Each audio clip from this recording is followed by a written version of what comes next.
Queridísimo René Delgado, sobreavísanos. No, viendo cuánto está ocurriendo, querido Ivonne, mejor te saludo a ti y al auditorio. Y naturalmente me quería referir al caso de la gobernadora de Baja California, Marina del Pilar Ávila. Creo que la revelación hecha por el periodista Héctor Nuevo León, a partir de las grabaciones divulgadas, de su disposición para informar, para convertirse en informante del gobierno de los Estados Unidos en materia de seguridad, a cambio de no recibir cargos o señalamientos en su contra, verdaderamente está colocando no solo a ella, sino al gobierno federal frente a una paradoja, frente a una contradicción y ante un enredo. ¿Por qué decir eso? Bueno, porque todo el mundo conoce un poco el contexto de la situación. Como decía Héctor de Mauleón, el periodista da a conocer unas grabaciones donde ella manifiesta disposición a colaborar con supuestos intermediarios de la agencia del FBI a ofrecer información a cambio de que no recibe ella cargos o señalamientos adversos a su persona.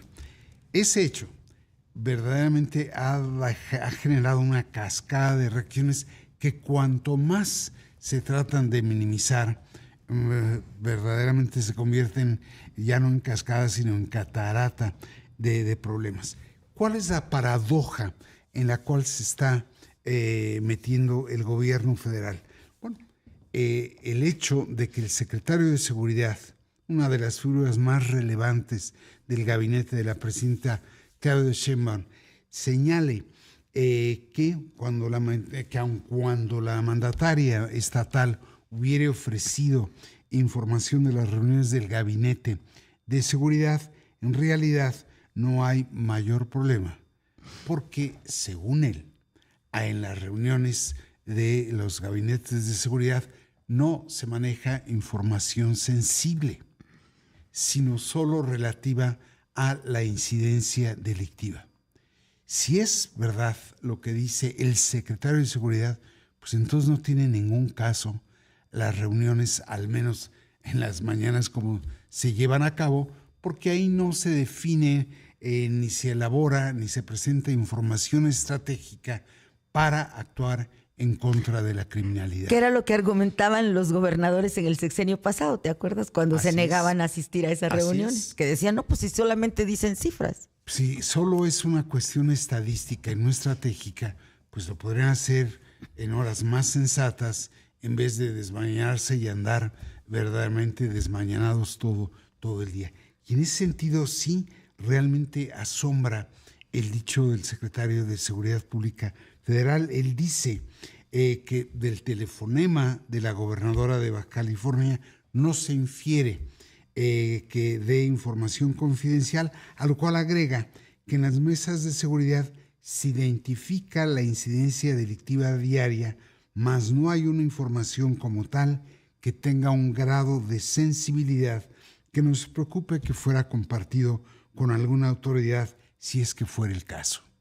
Entonces uno dice, bueno, qué paradójico, se levantan muy temprano a conversar sobre información no trascendente.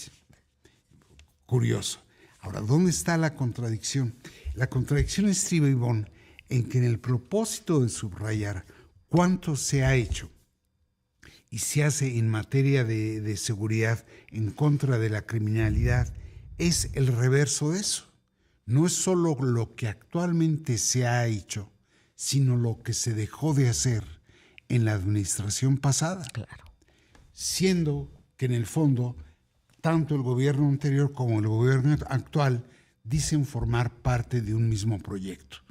El eslogan de campaña era continuidad con cambio y sello propio.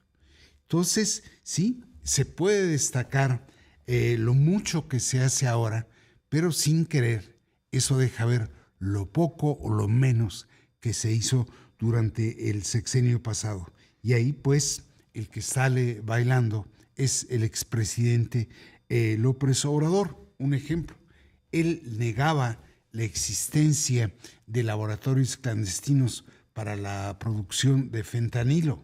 Él decía que no había en México.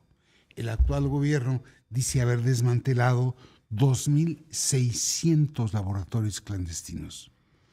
De la nada pasamos a un universo fenomenal. Y luego todo esto, Ivonne, lleva a un enredo cada vez mayor. ¿Por qué? Porque de algún modo se quiere desmentir el hecho de que hay vínculos entre política y delito, anteponiendo el operativo Enjambre, que yo no lo veo mal. Oh, buenísimo. Pero ese operativo tuvo un techo, nunca llegó más allá de exalcaldes y de alcaldes. Y muchos exalcaldes. Sí, por eso decía exalcaldes y alcaldes.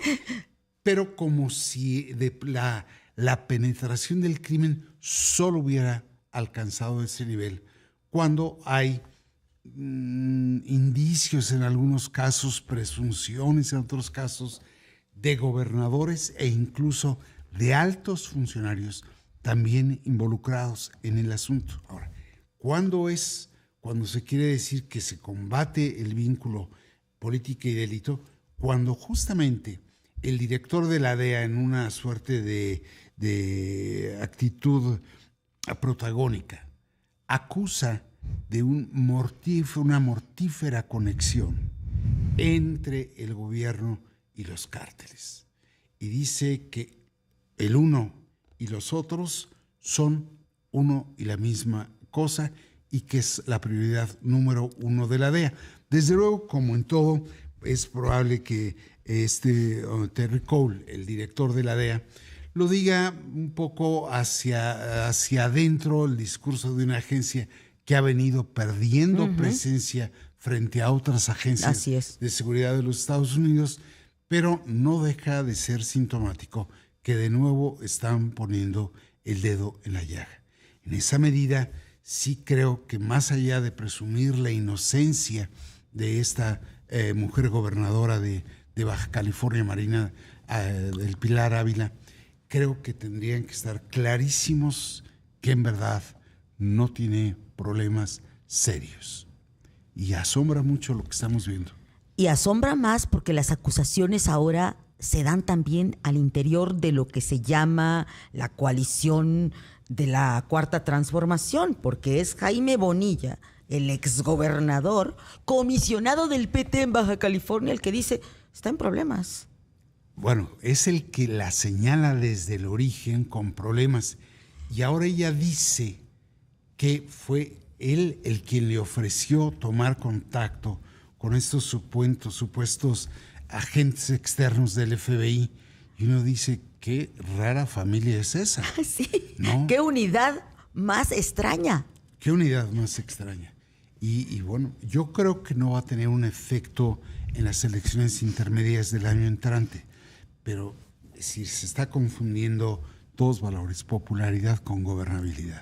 Efectivamente, yo coincido contigo, queridísimo René, no habrá incidencia mayor en las urnas, pero lo importante es que hay una serie de enredos, como tú bien subrayas, que empiezan pues también a afectar la propia narrativa oficial. Bueno, ya la narrativa ya no es proactiva, la narrativa es reactiva ya.